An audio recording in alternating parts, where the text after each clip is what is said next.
Kumusta mga brad? Sa ngayon nga po, birang-bira ka lang makikita ng motor na mayroong 3 gulong. Pero alam nyo ba, dati nga po naglabas si Yamaha ng isang motor or isang scooter na mayroon nga pong 3 gulong. Yun nga po ay ang Yamaha Tri-City 125. At kahit nga po 3 yung gulong niya, yung kaya nga pong gawin ng motor na may 2 gulong, kaya din po niyang gawin. For example, bumangga sa poste. Hindi, joke lang. Kung kaya nga pong bumangking ng motor na may 2 gulong, kayang-kaya din po niya. Sisiw. Hindi lang sisiw, anak pa ng sisiw.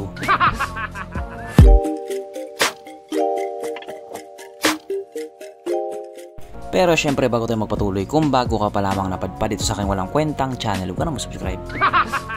So yun na nga, alam nyo ba na dati nga po nilabas din ni Yamaha sa Pilipinas or dinala din ni Yamaha sa Pilipinas ang kanilang Yamaha Tri-City 125. At ang naging feedback nga po ng mga taong nakabili, positive. Sabi nila, maganda raw talaga itong motor na ito na may 3 gulong. Kahit i-banking mo daw siya, hindi daw siya ganun kadali bumalentong. Baka lang kasi iniisip ng mga tao na kapag binangking mo ang motor na ito at medyo nagkamali ka ng kamada, gugulong ka na. Hindi po ganun yun. Hindi din po basta-basta itong motor na ito. Katulad nga po na sinabi ko kanina, kaya din niya makipagsabayan doon sa may mga 2 gulong. Kaya pwede talaga.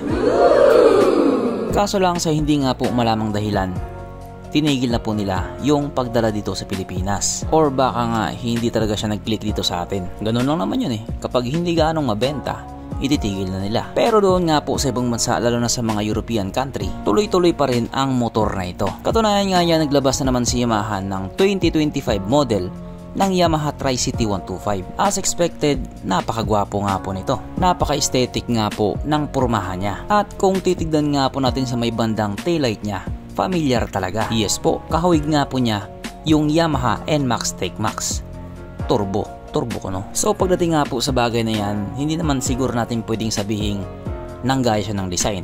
Kasi nga, pares lang naman silang Yamaha at pares din po silang pogi. Ang pinagkaiba lang po nito, 3 yung gulong niya. At dahil nga po dyan, pag-usapan na lang natin kung ano bang meron sa motor na ito at kung gaano nga ba talaga siya kaganda. So ito nga po ang Yamaha Tri-City 125 2025 model na mayroong 125 cubic centimeter engine displacement, 4-stroke single cylinder, single overhead cam with 4 valves. Powered by blower technology, ng ibig nga pong sabihin mas pinalakas na makina at mas pinatipid sa gasolina. Fuel injected at ito po ay naka-liquid cooled.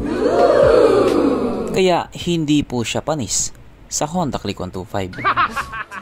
Ang kanyang operation ratio 11.2:1. Pagdating naman po sa kanyang power, ito po ay mayroong 12 horsepower at 8,000 RPM, 11.2 Nm of torque at 6,000 RPM. At dahil nga po kalalabas pa lamang sa motor na ito, wala pa po tayong idea pagdating sa kanyang top speed. Ang kanyang tangke ay kaya magkarga ng 7.2 liters fuel tank capacity na kumukonsumo naman na po ng 47 kilometers per liter. So para nga po sa scooter na may 3 gulong, matipid na rin yun. Ang sukat ng kanyang gulong 90/80/14 sa harap at 130/70/30 naman sa likuran. Syempre pares na nga po itong naka-tubeless. Pagdating naman po sa kanyang braking system, ito po ay naka-disc brake sa harap at disc brake din po sa likuran. Bali ito nga po ay mayroong 2 variant. Merong ABS tapos meron namang UBS. Pero para sa akin kahit alin dyan sa dalawa, pwede na. Ang kanyang seat height ay may taas na 785mm at 125mm naman ang kanyang ground clearance. At ang motor nga po na ito ay may kabuuang bigat na 169 kilograms. So medyo may kabigatan nga din po talaga itong motor na ito. Pero wala naman pong problema doon kasi hindi naman siya katulad doon sa mga motor na may 2 gulong na kailangan mo pang mag-balance. Ito kasi automatic nakabalance na siya. Kaya hindi ka na mag-aalala na matumba-tumba ka pa. Kasi kapag natumba ka pa dyan, napakatanga mo na talaga. Mapunta naman po tayo sa iba pa niya mga features. So ang ilaw nga po sa motor na ito, naka full LED na po. Kung titignan mo nga po yung itsura niya kapag nakaharap, maangas din talaga. At kapag nakatalikod naman siya, katulad na sinabi ko kanina, may hawig nga po siya doon sa NMAX TechMax. Sa madaling salita, gwapo din siya. Ang kanyang gauge panel, syempre ito nga po ay naka TFT display na maganda nga din po yung pagkakagawa nila. At nilagyan din po nila ito ng Y-Connect na wala naman daw talagang connect. At kung makikita nga po natin, naka-keyless din po siya. Naka-smart key system po ito. Nasa ngayon nga po masabi nating very useful. Pag natimingan ka kasi ng kawatan at inagaw yung motor mo, tapos nasa iyo yung susi at tumakbo ka, hindi nila mapapandar yung motor mo. I mean yung remote pala, malaki ang tsansa na hindi nila makuha yung motor mo. Pero kung may dala naman silang van tapos kinarga yung motor mo, acceptance is the key. At meron nga din po itong ISS or Idling Stop System na kapag humito ka nga po sa isang traffic light at hindi mo pinihit yung silindador sa loob ng 3 o 5 segundo, kusang nga pong mamamatay ang makina sa motor mo. At pihitin mo naman din siya pabalik, kusa na rin siyang andar. At present nga din po sa motor na ito ang kanyang USB charging port na para kahit saan ka nga po magpunta hindi ka na mangangamba na baka malubat yung cellphone mo kasi nga manonood ka pa ng Pornhub. At nandito na nga po tayo sa exciting na part, ang kanyang mga suspension. So sarap ang bahagi nga po ito ay ginamitan ng telescopic fork. At sa likuran naman ito po ay gumagamit ng dual shock absorber na ayon nga po sa mga taong nakagamit sa motor na ito, maganda ang bounce.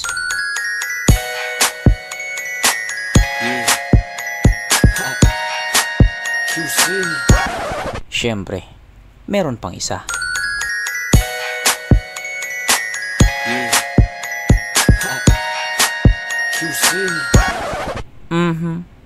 Panigurado, wala na namang nalungkot.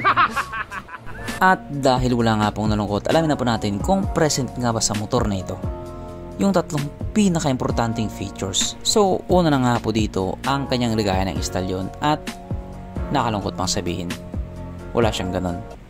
Wala siyang lagayan ng istalyon. Pangalawa, wala din po siyang sabitan ng pulutan. At oras na nga po para sa ating Red Horse check ang pinaka-importanting feature sa isang motor. At ayon nga po sa aking masusing pag-aanalisa, ang motor na ito ay kayang magkarga ng 2 kahong Red Horse.